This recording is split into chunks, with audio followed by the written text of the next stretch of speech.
Hey guys, Corey Sullivan here, just out here middle of February. Just wanted to give you a quick tour of a bedding area that I literally just created in the last week to 10 days. As you can see, got the baby strapped to my back, but that's not stopping me from being out here. Walking up to this new bedding area, as you can see, kind of just like a mid-aged tree stand here. Not a whole lot of ground cover, but there was quite a few decent sized trees in here.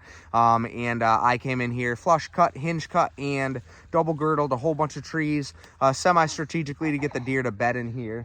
Pretty cool. As I was walking up to this area, I don't think I've ever seen any deer bedding here before, and I kicked up 3 deer that were bedded in this area. So it's already working, guys. It's not as hard as a lot of people make it out to be.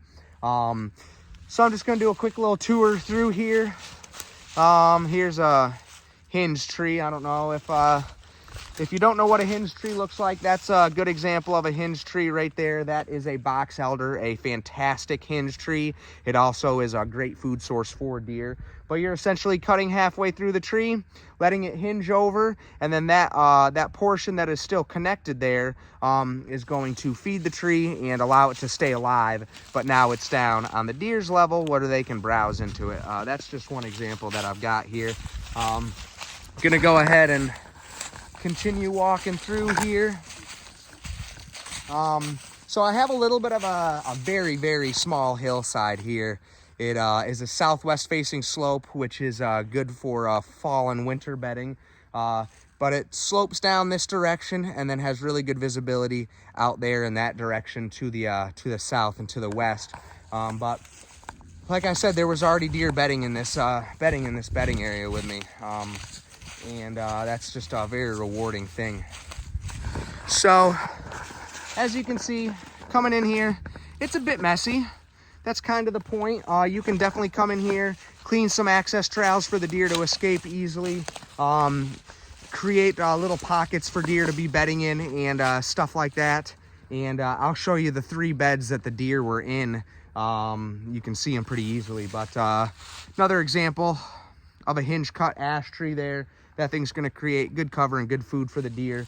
Right next to it, just if you want to see what a double girdle looks like, that's what it looks like here. You're just cutting through the cambium layer of the tree, you know, cutting in about an inch and a half, and that essentially just cuts off the blood flow to the tree. I'll come over here, show you this bedding area first. As you can see, really messy in here, guys. I mean, there's just a bunch of junk on the ground, and again, I just kind of came through after I was done cutting and made areas for the deer to bed down and stuff like that. Right here, deer was bedded right there, and then right on the other side of this walnut that I girdled, there was another deer bedded with their back up against this cover. The hill slopes down in front of them, and they were able to look over here in this direction and see what's coming from that direction while being protected from predators or really anything from behind. The 3rd deer was bedded over here.